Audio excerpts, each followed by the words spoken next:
March 1945. A muddy riverbank near the Rhine, Germany. 200 German prisoners of war heave heavy pine timber under a freezing drizzle.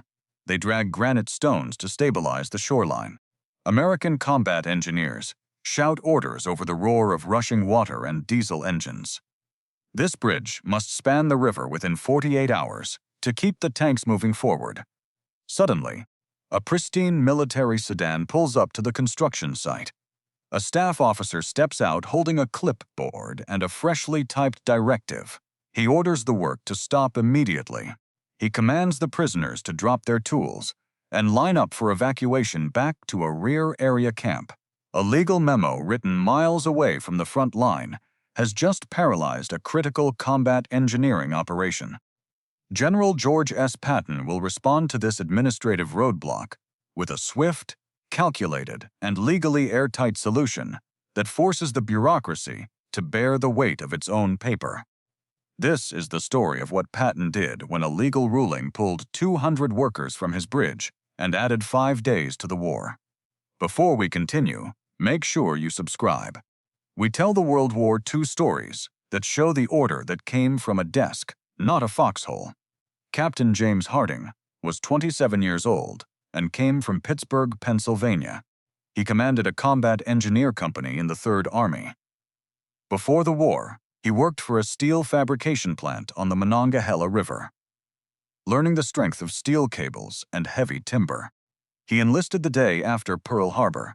He had cleared minefields in North Africa, built pontoon bridges under artillery fire in Sicily, and lost his best lieutenant to a sniper near Metz. His hands were permanently stained with engine grease and river mud. He was tired, cold, and short on sleep, but he knew that every hour saved on a bridge construction meant fewer infantrymen died waiting on an exposed riverbank. Now, he stood on the muddy edge of the Rhine, with half his workforce suddenly stripped away, staring at a stack of timber that his remaining men could not possibly lift alone. Colonel Mitchell Stern was 44 years old and served as a senior judge advocate at Supreme Headquarters Allied Expeditionary Force. Arriving fresh from New York, he believed the rules of warfare were mathematical equations that must be balanced precisely, regardless of the mud or the blood at the front lines. He slept in clean sheets, wore a perfectly pressed wool uniform with polished leather shoes, and worked inside a heated office in Paris. Stern viewed the battlefield through carbon copy memos and legal precedents. To him, an infraction was an infraction, whether it happened in a quiet rear depot or at a vital river crossing under active enemy observation. He firmly believed that tactical necessity was a dangerous myth used by line officers to bypass international treaties. His latest legal memorandum cited 17 separate articles of the Geneva Convention to prove his point, but it did not contain a single line regarding the combat casualty figures that would accumulate while American soldiers waited for their supplies. The Allied advance into the heart of Germany had reached a critical, breaking point. By the spring of 1945, the retreating German army had systematically blown up every major bridge crossing the Rhine River. This created a massive tactical bottleneck for the advancing American divisions. Tanks, heavy artillery, and supply trucks were backed up for miles along the western banks, exposed to intermittent enemy shell fire, while engineers worked furiously to establish secure crossings. The entire momentum of the Western Front depended completely on how fast these river spans could be thrown across the water. If the advance stalled, it gave the German defenders precious days to dig in, regroup, and prepare costly counterattacks. In this chaotic environment, the division of labor was a matter of survival, not standard administration. Thousands of German prisoners were being captured daily, overwhelming the rear area enclosures. Field commanders routinely utilized these prisoners for manual labor, clearing debris and hauling supplies, which was common practice across Europe as long as it did not involve direct combat. Most operational officers willingly overlooked the strict bureaucratic gray areas of international treaties to ensure their men crossed the river safely. Rearguard staff units, however, remained safe in distant cities, insulated from the immediate reality of combat casualties and the logistical friction of the front lines. They spent their days analyzing paperwork under electric lights, while combat troops died waiting for ammunition.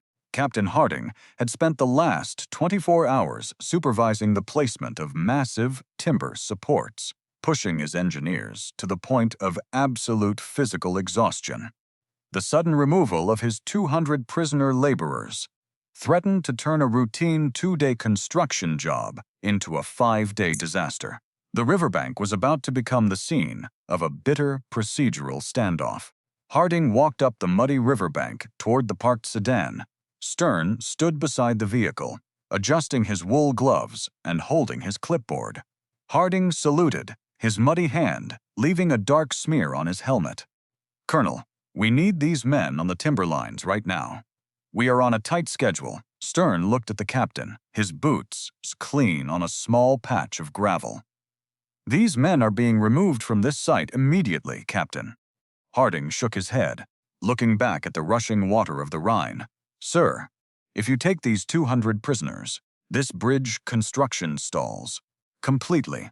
My own engineers are already dropping from pure exhaustion. We cannot move these heavy pine timbers across the mud without extra hands. The Geneva Convention is very clear on this matter," Stern said, tapping the neatly typed memo on his clipboard. "Prisoners of war may not be utilized for labor that directly supports active combat operations against their own homeland." Harding took a step forward, his voice tight. "Colonel, this is a bridge. It carries ambulances, food, and fuel just as much as it carries Sherman tanks. It is basic infrastructure. It is a tactical crossing inside an active combat zone," Stern answered. "My legal analysis contains 17 separate articles, confirming that this specific construction directly assists the tactical advance of the Third Army. The regulations do not allow for personal interpretation by line officers. Our advance is the only thing keeping the enemy from grouping on the other side," Harding said. "If we delay this crossing by 3 days, those same prisoners will be facing an artillery barrage because the war dragged on. My men are dying out here to finish this span. The law does not balance itself against your tactical timelines." "Captain," Stern said, his voice flat and untroubled, "my duty is to ensure this command adheres strictly to international treaties, regardless of the immediate convenience to your engineering unit. The prisoners are already being loaded onto the transport trucks." Harding looked at the long line of German laborers, dropping their shovels and moving toward the rear area. "This is a complete disaster, Colonel." "Your operational difficulties are not my concern," Stern said. "The order stands." Harding turned around and walked toward the field radio inside his command tent. He grabbed the handset from his communications sergeant. "Get me 3rd Army headquarters immediately. This directive comes from Paris, and it is going to cost us the entire week." The radio operator worked the dials rapidly, clearing the static until a headquarters staff officer answered. Harding reported the labor stoppage, detailing the exact number of workers removed, and the certain 5-day delay it would cause for the river crossing. The report reached Patton within the hour. Patton arrived within the hour. His open-top Jeep pulled directly onto the muddy riverbank, the tires spinning momentarily in the gray sludge before gripping the gravel. The 4 silver stars on his helmet gleamed despite the dull, overcast sky, and the ivory handles of his revolvers rested tightly against his hips. He did not step out of the vehicle immediately. He sat perfectly still, letting his eyes sweep across the halted construction cranes, the stacks of unmoved timber, and the empty perimeter where the laborers had been working. The entire engineering company froze. The mechanical din of the riverbank died down instantly until only the rushing sound of the Rhine remained. Patton unbuckled his seatbelt, stepped down into the mud, and walked straight toward the parked military sedan. He did not raise his voice. He did not look angry. He looked entirely cold.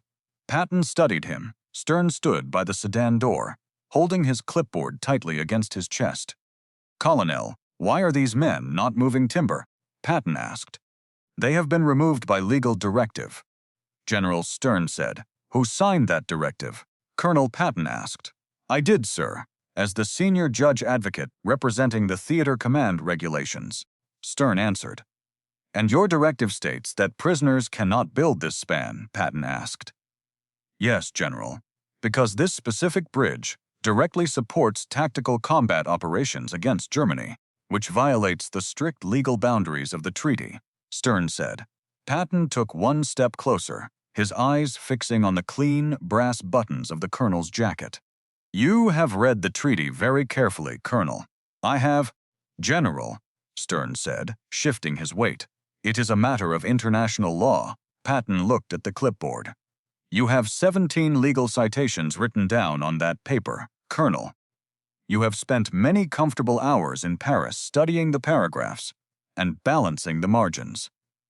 You believe that warfare is an administrative exercise conducted with fountain pens and carbon paper. But you have left out the most important number on your sheet. You have not written down how many American soldiers will bleed to death on this riverbank because your pen pulled 200 men off our supply line.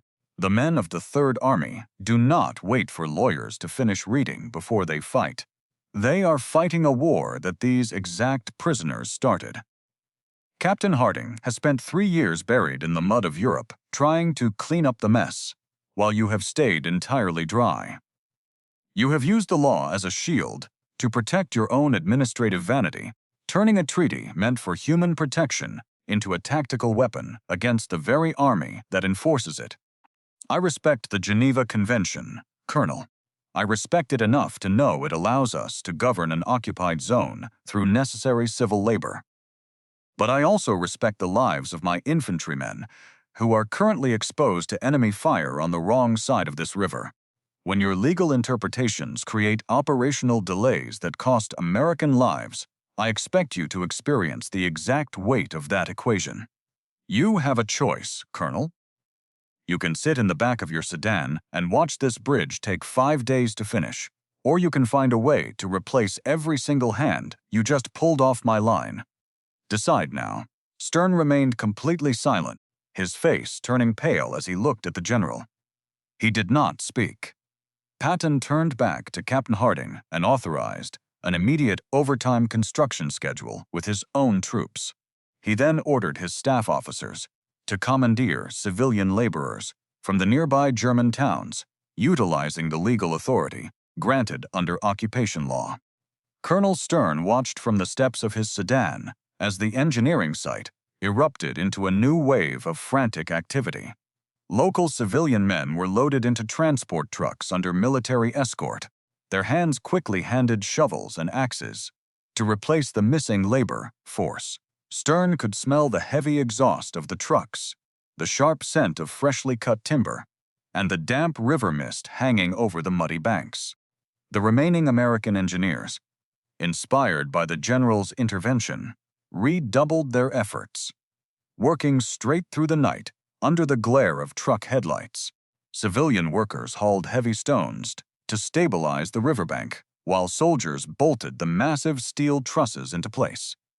Witnesses from nearby units gathered along the ridge, watching the unusual sight of a military bureaucrat forced to stand by and watch his precise paperwork get overridden by local manpower.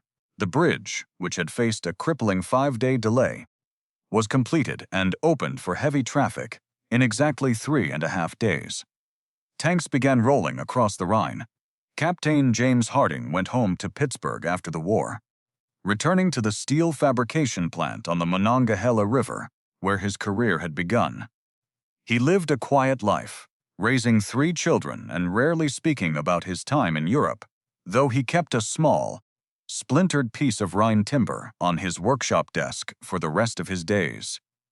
He passed away peacefully in 1984, remembered by his family as a man who could build anything out of nothing. Colonel Mitchell Stern returned to New York after the cessation of hostilities, resuming his career in corporate law and eventually lecturing at several universities on international treaties.